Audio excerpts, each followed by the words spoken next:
And we're back, and today we're working on the new Schumacher Vibe touring car. Now, the reason I picked this up is we run a touring car class. I've talked about it before here on the channel. And we do like a cheap touring car class where we run cheaper and expensive touring cars as far as no carbon fiber upper decks, no sway bars, a few things like that. A little bit cheaper electronics. It's still a Hobby Wing system, but it's a little bit of their lesser system. Right about in the middle of our series, or just towards the end, close to our championship race, Schumacher released the Vibe TC, which is exactly what this class is built around. Instead of doing full carbon fiber, full factory team, TC8s, Mugen TC3, or Mugen the TC3s, whatever their model is, those cars that are $750, $650, $699 for a kit. This class was meant to encourage people to run some RTR chassis. The Yokomo RS 2.0 is the most popular one. I think there's 4 or 5 guys that have that exact platform. And that one, the kit is only $199, and it's a great chassis. It is a belt drive, and so this one falls within that category. Now this is a little bit newer, so the price of this kit, brand new, is a little bit more expensive, but other than that, this car completely qualifies for all the rules, and I wanted to pick it up and try it. I'm a huge fan of Schumacher cars, and I just don't get a chance to use them that much because they're full race, but we do touring car, and so I wanted to pick this one up. It falls perfectly within our classes. So we're going to go ahead and build this on the channel. We're going to try to get it done. I've had it for well over a week, and I've had other RC stuff going on that's coming to the channel pretty soon. Some painting projects, monster truck projects, etc. But I need to get this kit built in 2 nights so that we can race it on Saturday. That's my goal. Shouldn't be too difficult, but I still got to paint and trim a body and everything. I can probably do that the morning before the race, but I would rather have the body kind of trimmed and maybe have 1 layer of paint on it by tomorrow sometime or early Saturday morning so we can race this car. So anyway, let's do an unboxing real quick and just kind of see what you get in there. The Vibe TC has a lot of the really short shock modern technology, equal length belts front and rear, just stuff that you're seeing in a lot of the newer cars, kind of mixed into a budget-friendly chassis. They made this for like what they call, I think they called it like the sportsman class or sport class, to kind of help people get into it without having to spend, you know, $650 like you do on the Mission 9, which is their full-on race platform, which they actually just won the Euros with. So this is the Vibe TC instruction manual. Schumacher has great instruction manuals. I'm kind of excited. I haven't built a Schumacher kit in a long time. I have a lot of Schumacher cars, all touring cars, by the way. They're older models. I just love their touring cars. I kind of collect them a little bit. And their manual looks really good. We'll see if there's any mistakes in there. But they don't usually have problems. So we got a bag here. We got grease, oils for the Neon Vibe TC. We can see we got a brand new thing of thread lock, shock oil, moly grease, and I'm guessing that might be diff oil. In this bag we got parts bag A. So this looks like center transmission mount, which is purple aluminum. It's really nice. Bulkheads, front and rear. We got belts, pulleys. This looks like the center, the gear diff, and the spool for the front. Shocks. We got shocks in this little bag here. They're aluminum. They're aluminum shocks. They have aluminum bodies and aluminum rings, which is really nice for an inexpensive kit to have all the little bit of upgrades. We got foam bumper body posts. It's kind of what that bag is. Here's all the parts. Now the reason that this kit is a little bit lesser expensive, they've simplified some of it, so it's not as complicated to tune as the Mission 9, the TC8, some of these other cars. This one uses some of the same flat arm technology that they use, but they're not using carbon fiber, they're using S1 composite. And so that's where the cost comes down quite a bit. And it isn't terribly heavy, but with the surface we run on, actually a little bit heavier car benefits because it's a low traction surface, so that little bit of weight kind of gets you stuck into the ground a little bit more. But this is your shock towers, your lower arms, all out of the S1, S2, well, I don't know which one it is for sure. We got the upper deck, which is split, so this should give you some little bit of flex. This bag here is bearings, upper arms, turnbuckles, ball cups, etc. Nothing too crazy inside of here, just lots of little bags labeled really well. This here is a jig, so when this is the first step in the manual, from what I kind of peeked at it, you mount the bulkheads to this composite piece here, and then after they're bolted on, of course we'll show it in the video, you bolt it on, gets the bulkhead straight, and then you bolt them to the chassis. And I think that's what that does, is help with the bulkheads being slightly tweaked so you can get them straight and square. And then here's the chassis. So it's got a little bit of scuzz on it, but it'll be covered up. Just a composite chassis. It's still quite stiff. I mean, you're going to get a little bit more rigidity out of an aluminum chassis, but I like the idea that it might have a little twist. It's going to help with some traction. So this should hold up pretty good, and we don't care if it gets scratched because it's not that expensive to replace. And then in here they just have some spacers, so these might have been left out of one of the bags, so they tossed them in here just in case. And we have some body clips and some Schumacher stickers. So we're going to go ahead and get this build started. I'm getting a late start on getting this thing going, but I think this is going to be a very simple car to put together. Nothing too complicated. Everything's pretty basic. The TC8 was a little bit more complicated than I think this thing. And if anybody's wondering what happened to the TC8, well, I still have it. The problem is that was my modified car, where we put bigger power in it, and that class hasn't really taken off that much. So I have a little bit of time with the car, but I have not had any race time with the car. We haven't been able to get it dialed in. I haven't been able to really tune it. I haven't been able to do anything. I like track time, practice time with stuff to get it tuned, and that car just hasn't had any time. So let's go ahead and get this Schumacher Vibe running, because this is the 21.5 stock class, and this one will for sure get used this weekend.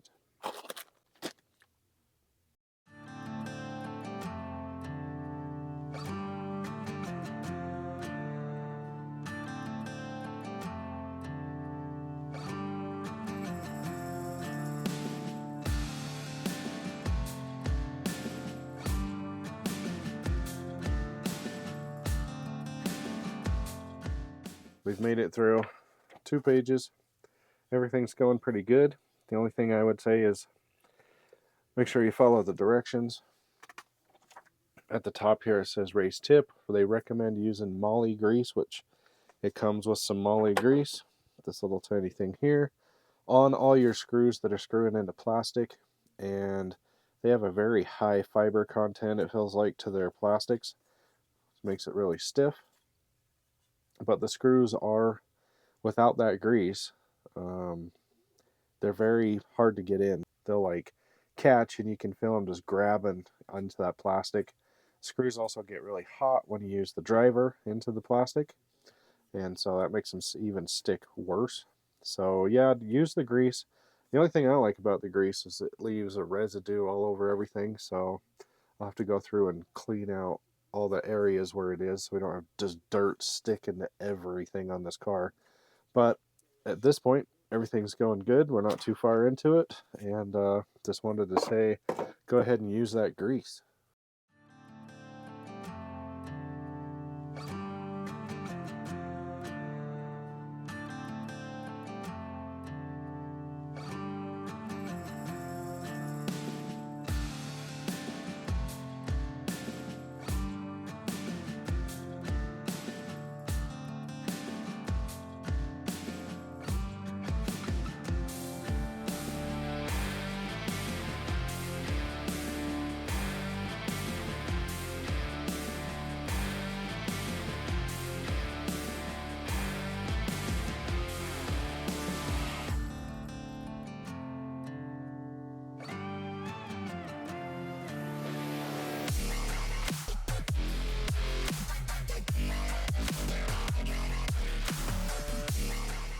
Okay, we've got this far. We got the belt drivetrain all installed.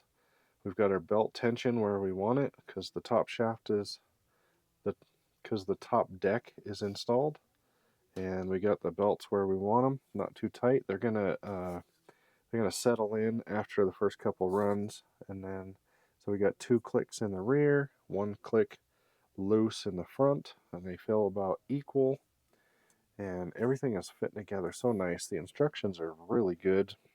The race tips, the little tiny, everything is so easy to read on this manual. This might be, we haven't made it through it yet. We're not done. Might be one of the best manuals out of the 30 cars I've built in the last couple of years. This might be one of the best ones, so we'll see. Anyway, so now we're on to, I don't know exactly what they call these pieces. Upper link mounts. So we're going to install the upper link mounts. That's the next step.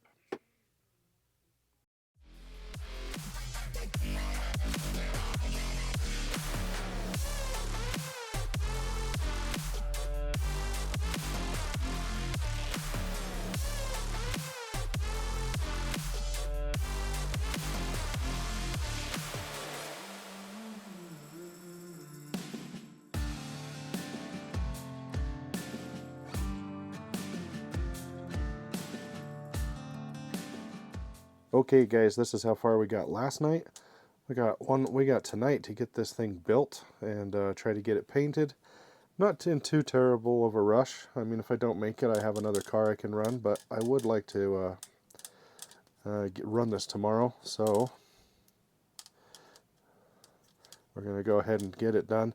The only thing I'd say is I haven't run into any problems. You just really have to pay attention to which way to put the balls in the arms. They have a cone shape on one side and a non-cone shape on the other, and so the cone shape goes on to the top of the arms. I originally had it reversed, not due to the instructions though, just due to me not paying attention. This manual so far is just really good. It says right here to pre-fit all the outer arm ball studs, and for some reason my eye didn't even go there. I just started putting it together, had them upside down. Not a big deal, nothing fault of the car, manual or anything. That was just me not paying attention. So far this thing is going along really good. The arms are not necessarily difficult, but they're time consuming to put the arms together. Now, how many times have you ever said that when it comes to touring cars? These modern cars, I don't really understand why they started going to this flat style carbon arms and stuff that they got now. It's weird the way the ball studs and all that stuff works. I'm not sure who started this trend. If anybody knows, please put it down in the comments. Who was the first one that started doing this flat style arm, really wide span, pretty much matching geometry front and rear? Just this style, because like an older touring car has a molded plastic arm and you don't have to build the arm. You just put it on and screw things to it. So it's kind of weird that you have to build the arms. Same thing with the TC8. Was a little bit of a process to put some stuff together. The only reason I keep mentioning the TC8 is because that is the most recent touring car, pro car that I've built, and so just kind of something to reference. And anyway, I like the way this thing's going together. Getting excited. Hope it's going to be fast. And we're on to doing front knuckles and drive shafts.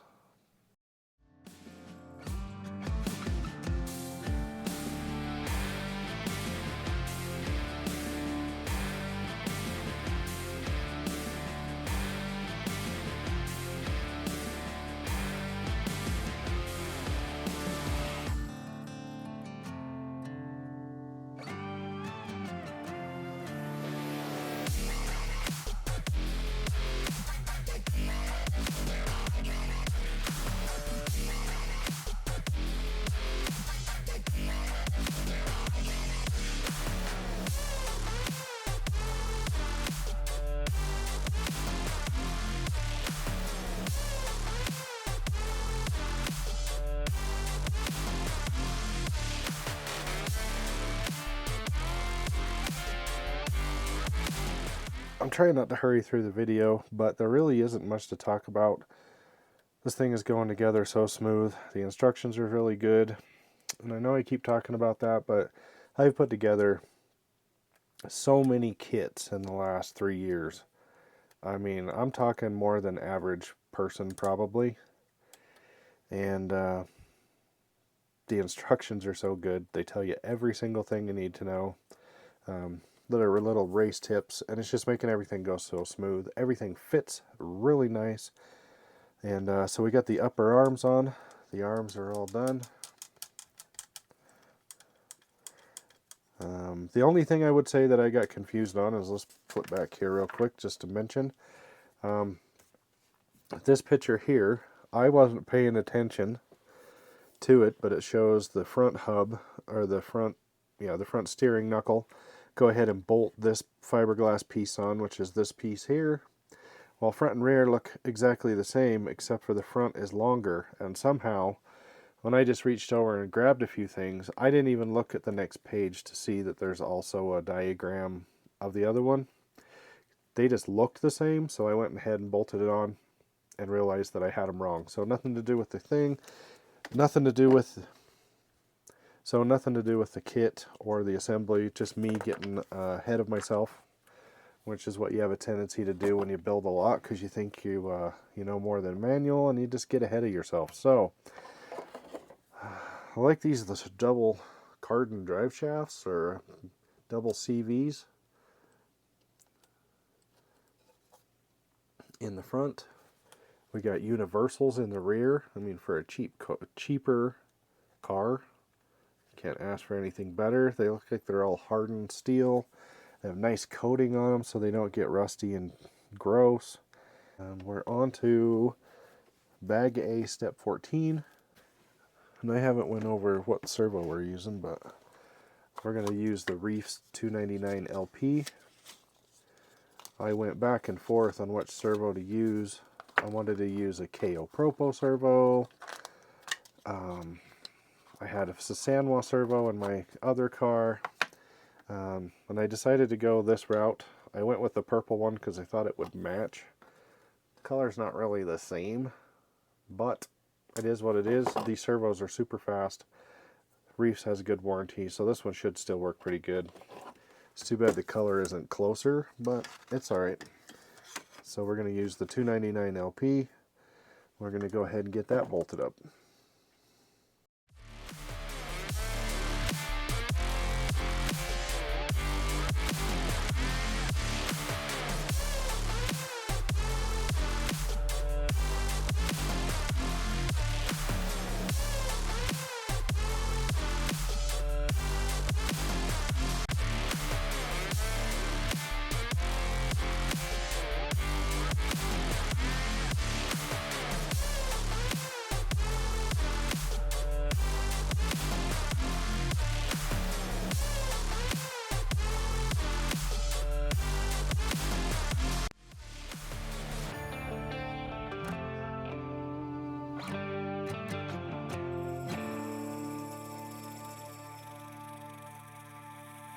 Okay guys, we got this thing built this far. We're ready to bolt on bumpers, body mounts, and get some more electronics in this. So at this point we've done shocks, as you've seen in the time lapse. We did turnbuckles, upper arms. My least favorite things in the world are these turnbuckles. These Schumacher ball cups are probably the sharpest ball cups I've ever seen in my life. So they were a pain. They're super tight. Like, Schumacher ball cups are actually really good. They have a really, they have very minimal slop, so they're actually nice, but the edges of them are super sharp for your hand. So if you have a ball cup tool, 100% recommended to use the ball cup tool. I had one at one point, but I can't find it. The shocks were not terribly bad to build, same as any other shock. I think they're kind of a hybrid shock. So I think the shock bodies might be from the MI9 or another thing, and then they kind of adapted it to this car. I feel like they're not exactly made to fit this car with the shock towers the way they are, but I could be wrong. This seems a little weird how they have you do the bottoms of the rod ends, but Other than that, we're pretty good. I'm feeling pretty good about this car so far. The build has been excellent.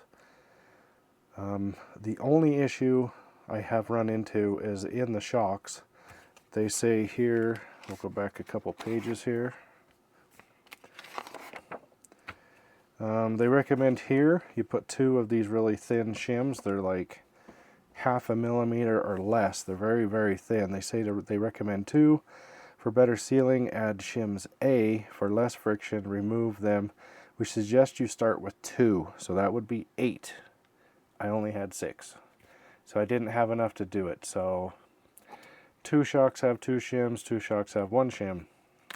And I might have mixed them up because I don't know which ones are what, so I wished I would have done front or rear. That way I could differentiate, but I got them mixed up, so we'll see how that goes.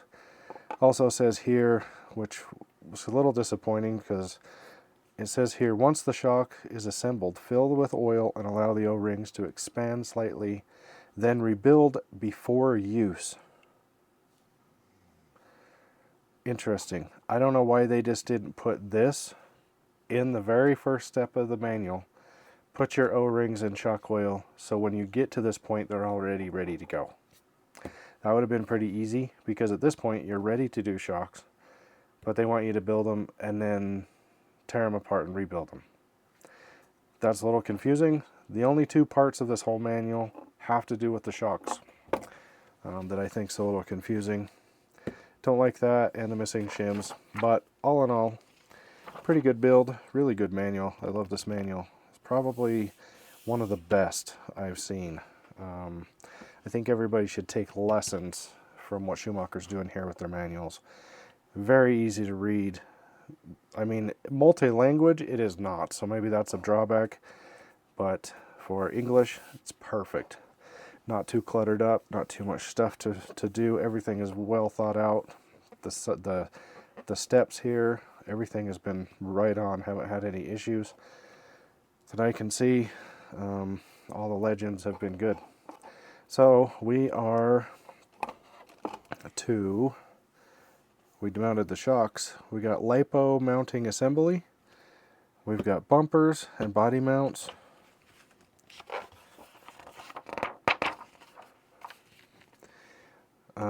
Electronics installation, wheels and tires.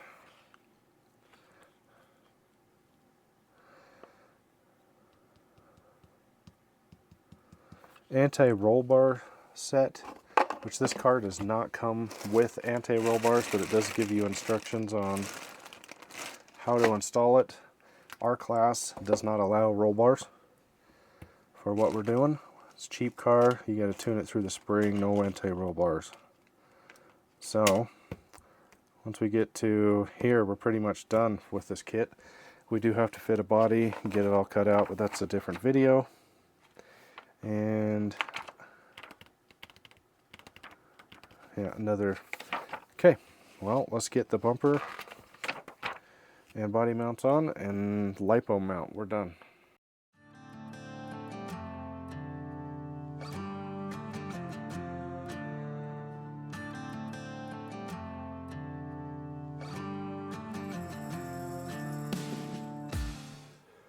And we have it. We're all done with the Schumacher Vibe touring car. This is their mid-grade club racer car we decided to put together. Everything went together really well. So this is for our more inexpensive type touring car class. We're running the Hobbywing Quick Run 10BL60 G2 censored system with the 21.5 Quick Run motor, reefs 299 LP in purple. We're running a Spectrum system. I'm running the Spectrum IXSR transmitter and the SR215 receiver in here. Car went together really well, have no issues. I do need to go through and tune it up. The only thing I would say is we did not get this done in time to race it for the weekend. There just was not enough time where I had to set up the track and whatnot to get some things ready to go for everybody to come. And I just ran out of time. I did get some soldering done at the track, but didn't have a body and decided, you know what, we'll just wait. And we need to do some tweaking on toe and a few things to get it set up to even do the first run. We're running the Gens Ace Redline 2.0 4200 LIHV pack. I wanted to run the packs that I've been running in my other car, but my other car has a Velcro system, and this car will not support a Velcro system. So it does have the means to where you can mount the battery in a long, medium, back and forth, or right in the middle. I only have these shorty low profile packs, so they have to fit right in the middle. The other ones would not fit with this style of battery holder. So that's unfortunate, but I do have some batteries that do fit, and they are more of a race style pack anyway. Anyway, guys, I just want to say the manual is excellent. The build was great. I recommend it as a build. I can't really say on the handling or durability or anything of the car at this point, because we haven't been able to run it, but we will be running it soon. We're going to do practice this week and definitely one run. We're definitely racing it on the weekend on Saturday, and we'll be able to get some miles on this and figure out what we need to do to it. I already picked up a tuning spring kit for it to help me get it dialed in a little bit quicker in case we need to change some oils and some shock springs. We'll get a body painted up for this. I will have links in the description for the Vibe TC, all the parts that I use to put this together, and even some recommended tools and etc. Batteries, tires, whatever. And you guys can pick that up. If you buy anything through those links, you do help out the channel a little bit, and we would appreciate that. It does help us keep going forward and doing more builds to show you guys. If you could please like, subscribe, and share, and thanks for watching.